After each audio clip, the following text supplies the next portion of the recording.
Matin brun de Franck Pavlov. Les jambes allongées au soleil, on ne parlait pas vraiment avec Charlie. On échangeait des pensées qui nous couraient dans la tête, sans bien faire attention à ce que l'autre racontait de son côté. Des moments agréables, où on laissait filer le temps en sirotant un café. Lorsqu'il m'a dit qu'il avait dû faire piquer son chien, ça m'a surpris, mais sans plus. C'est toujours triste un kleps qui vieillit mal.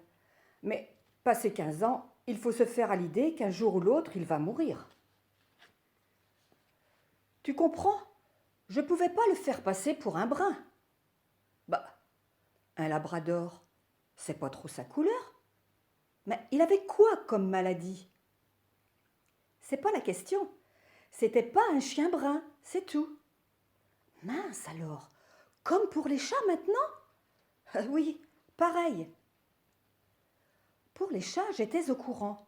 Le mois dernier, j'avais dû me débarrasser du mien, un de gouttière, qui avait eu la mauvaise idée de naître blanc taché de noir. C'est vrai que la surpopulation des chats devenait insupportable et que d'après ce que les scientifiques de l'État national disaient, il valait mieux garder les bruns. Que des bruns.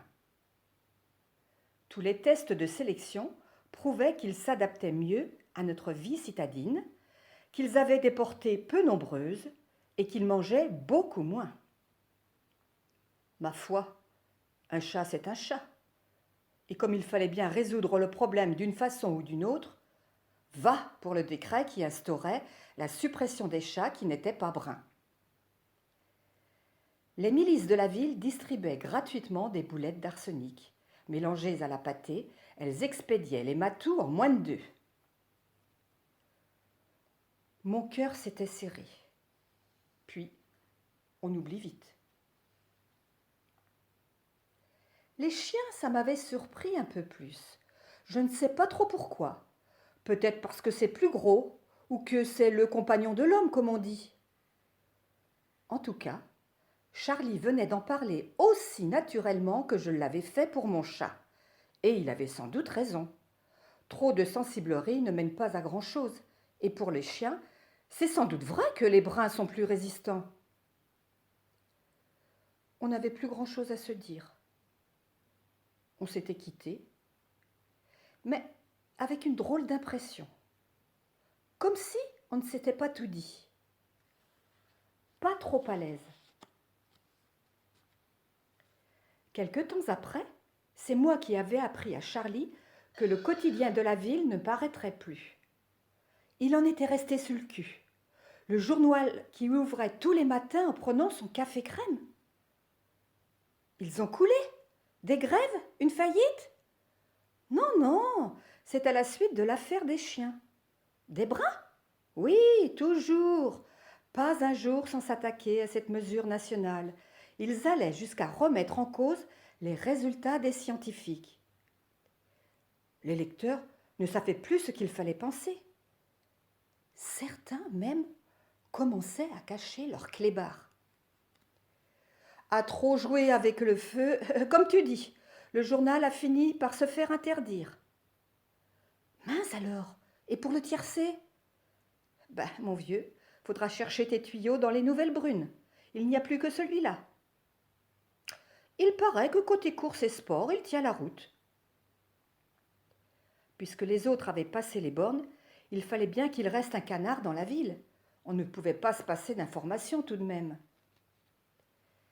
J'avais repris ce jour-là un café avec Charlie. Mais ça me tracassait de devenir un lecteur des nouvelles brunes. Pourtant, autour de moi, les clients du bistrot continuaient leur vie comme avant. J'avais sûrement tort de m'inquiéter. Après, ça avait été au tour des livres de la bibliothèque, une histoire pas très claire encore. Les maisons d'édition, qui faisaient partie du même groupe financier que le quotidien de la ville, étaient poursuivies en justice et leurs livres interdits de séjour sur les rayons des bibliothèques. Il est vrai que si on lisait bien ce que ces maisons d'édition continuaient de publier, on relevait le mot chien ou chat au moins une fois par volume, et sûrement pas toujours assortie du mot brun. Elle devait bien le savoir tout de même. Faut pas pousser, disait Charlie. Tu comprends, la nation n'a rien à y gagner, à accepter qu'on détourne la loi et à jouer au chat et à la souris. Brune, il avait rajouté en regardant autour de lui. Souris brune, au cas où on aurait surpris notre conversation. Par mesure de précaution, on avait pris l'habitude de rajouter brun ou brune à la fin des phrases ou après les mots. Au début, demander un pastis brun, ça nous avait fait drôle. Puis après tout, le langage s'est fait pour évoluer, et ce n'était pas plus étrange de donner dans le brun que de rajouter putain de con à tout bout de champ comme on le fait par chez nous. Au moins, on était bien vu et on était tranquille. On avait même fini par toucher le tiercé. Oh, pas un gros, mais tout de même, notre premier tiercé brun. Ça nous avait aidé à accepter les tracas des nouvelles réglementations. Un jour, avec Charlie, je me souviens bien, je lui avais dit de passer à la maison pour regarder la finale de la Coupe des Coupes. On a attrapé un sacré fou rire. Voilà pas qu'il débarque avec un nouveau chien. Magnifique, brun de la queue au museau, avec des yeux marrons. Tu vois finalement, il est plus affectueux que l'autre et il m'obéit au doigt et à l'œil. Fallait pas que j'en fasse un drame du labrador noir. À peine il avait dit cette phrase que son chien s'était précipité sous le canapé en jappant comme un dingue. Et gueule que je te gueule et que même brun, je n'obéis ni à mon maître ni à personne. Et Charlie avait soudain compris. Non, toi aussi? Ben oui, tu vas voir. Et là, mon nouveau chat avait jailli comme une flèche pour grimper au rideau et se réfugier sur l'armoire. Un matou au regard et au poil brun. Qu'est-ce qu'on avait ri! Tu parles d'une coïncidence. Tu comprends, je lui avais dit. J'ai toujours eu des chats. Alors, il est pas beau celui-ci? Magnifique, il m'avait répondu. Puis, on avait allumé la télé pendant que nos animaux bruns se guettaient du coin de l'œil. Je ne sais plus qui avait gagné, mais je sais qu'on avait passé un sacré bon moment et qu'on se sentait en sécurité. Comme si, de faire tout simplement ce qui allait dans le bon sens dans la cité, nous rassurait et nous simplifiait la vie. La sécurité brune, ça pouvait avoir du bien. Bien sûr, je pensais au petit garçon que j'avais croisé sur le trottoir d'en face et qui pleurait son caniche blanc mort à ses pieds. Mais après tout, s'il écoutait bien ce qu'on lui disait, les chiens n'étaient pas interdits. Il n'avait qu'à en chercher un, même des petits on en trouvait. Et comme nous, il se sentirait en règle et oublierait vite l'ancien.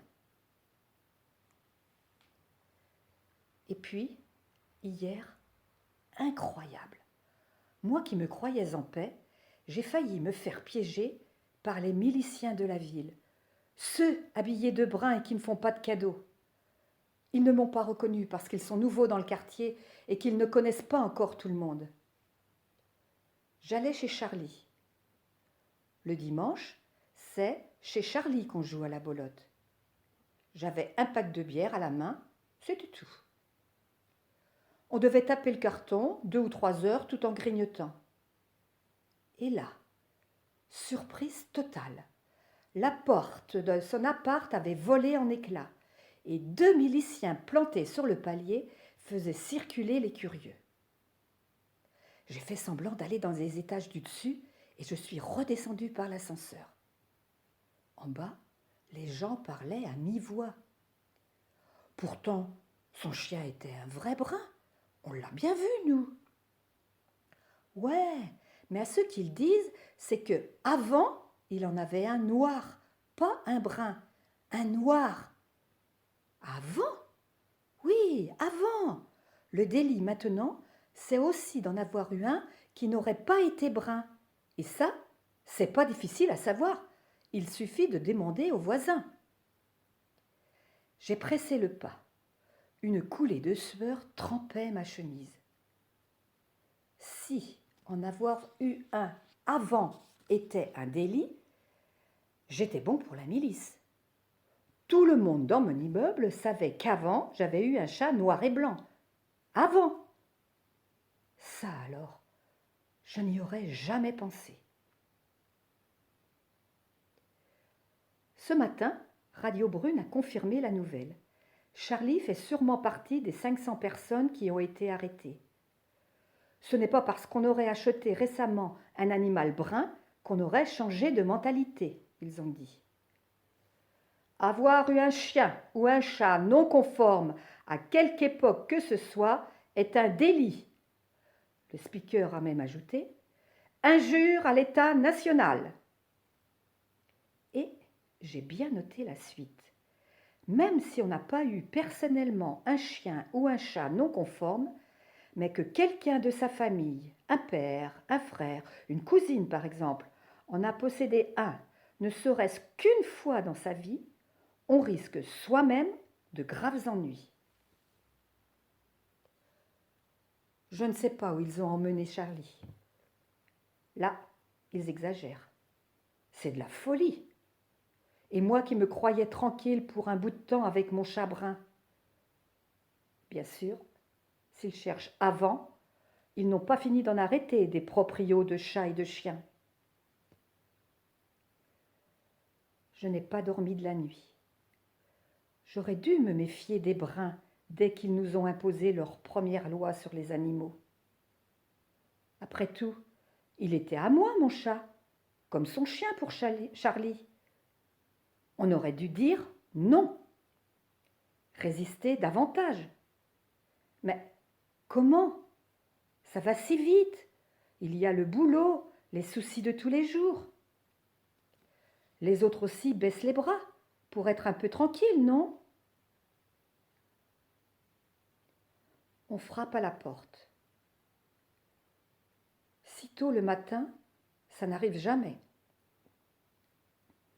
J'ai peur. Le jour n'est pas levé. Il fait encore brun dehors. Mais arrêtez de taper si fort. J'arrive.